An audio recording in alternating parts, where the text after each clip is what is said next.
doing today? I know I've been a little short on videos for this week. Spring is, it's a very hectic time of year. But I wanted to catch this on film for you guys. These are our barred Plymouth rocks that we got this year. There are 21 of them, and we're bringing them outside for the very first time today. I did do my release before I got a video here because I wanted to get them out of that box. It is hot out today, and I didn't want it to get too hot before I was able to get them out. So we made this whole pen here, which is what I'm in, and we're calling this basically our grow out pen. The fence that's along the side of you there is with our mature chickens that we've had. We have buff Brahmas in that paddock, and we also have ducks in that paddock that are ruins. And we figured this will kind of give everybody a chance to get to know each other through the fence a little bit, get used to each other before we actually intermingle them, because there is always a big struggle with pecking order once the chickens initially get introduced, and that'll usually last a couple days to a week where there's a lot of bullying that happens. And if these guys are too small when they go through this, especially because we do have 2 large roosters in there, it can be a bit of a struggle for the life of these guys to get through it. I also have a drake duck who can be very aggressive to babies when they come in as well. He is very protective of his females. So we're going to give them a chance to get out here, and I'll bring you over and show you the little house that we made for them and everything. Over the top of us, we do have bird netting. I don't like using bird netting. It's a huge pain in the butt, and we do have larger breeds of chickens that do well against larger predators like hawks and things like that come in from above. But because these guys are so tiny and they're obviously easy prey, we do have some nice bird netting over the top of us.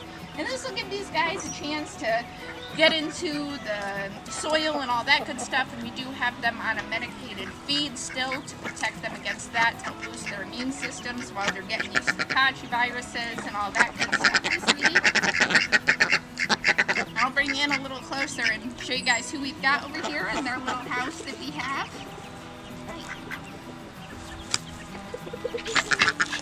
So I think this will be a nice little paddock for them. They've got a big rock over here to play on. And hopefully this should stay grass for a while. As you can see, our paddock on the side is completely dirt, especially because the ducks, they do a number on that. These guys are getting pretty big now. They're around a month old or so. I'll have to double check that of exactly what date we got them in. They're doing really well. We have their feed out here. And last year, you may have seen this crate here. That crate is actually what I had beets growing in last year. But my husband Chris last night took it and built this top on it. Oh, hey guys! A nice little slanted roof that we can lift up and get inside, and cut a little door there for them to go in and out.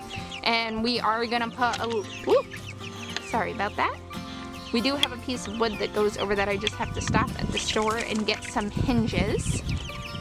And you can see these little guys over here, how big they're getting. And I do believe that we do have 6 roosters in there, which are, if you see these guys here, which are much whiter than everyone else, I do believe that those are roosters. So the idea is that we'll pick the strongest looking one, and we're going to keep him for breeding. And the rest will be meat birds. And the idea is that we will keep the meat birds in here in this paddock separated from the other birds and have them on a meat feed until they're ready for that. And then switch the ladies over into the paddock with the layers. And then we'll keep this little grow out pen here for every year when we get new chicks. And we do have the buff Brahmas, and buff Brahmas do go broody. These guys have a tendency to go a little broody too as they get bigger. And if we have a lady who decides she wants to sit and wants to breed herself, we'll move her and her eggs into this paddock to give her some privacy and let her raise her chicks in comfort. This is really nice. I'm glad to see these guys out here. They were getting crowded inside. I was feeling bad for them. They needed to get out, so we've been busting buns this spring to get everything done. We've got a nice fence around the outside here that we put up, and we did the same style. We have the tree posts for fence line. Hey, sweetie. Those will be around, and we do have a chicken wire fencing around, smaller holes on the bottom there to keep them from getting through, or any raccoons from reaching through. I think this this is gonna go really well.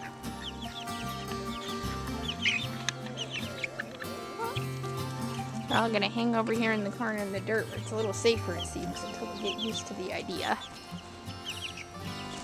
Whoa! And we are starting to get some nice crowns on some of those guys, especially the ones that I do also believe are roosters. Hello! I just jumped up on my knee. Am I a roost? Oh, at least you're friendly. Hi. I'm squatting behind you guys and she just came up and sat on my knee. She's just sitting in my lap here. But they are getting some really nice crowns on their head already. I don't know if you can see that on camera, but it's starting to turn nice and red.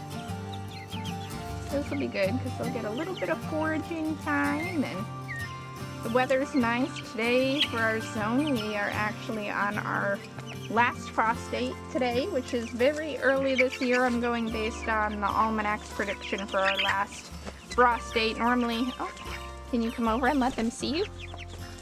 Hopefully I'm not too close. I can't see the screen at the same time. Can you say hello? You're there?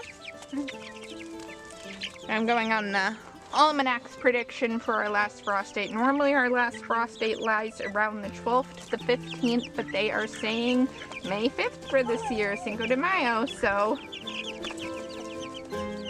it's really good. So these guys should be nice and cozy out here and not have any problems, especially with their little house there. And there is a little roost inside of it that Chris built as well for them, because they did start roosting inside. Are you getting excited watching the chicks?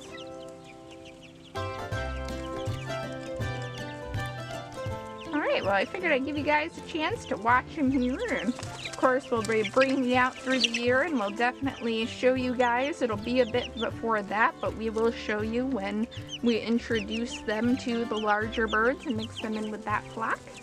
Well, as you can see, we've already got, I don't know if that's on camera, we've already got our own pecking order happening here between two of the roosters. You see, so it's a lot nicer for them to be able to do that here and not be trying to do that thing with full-grown roosters, and that's why we like to separate them.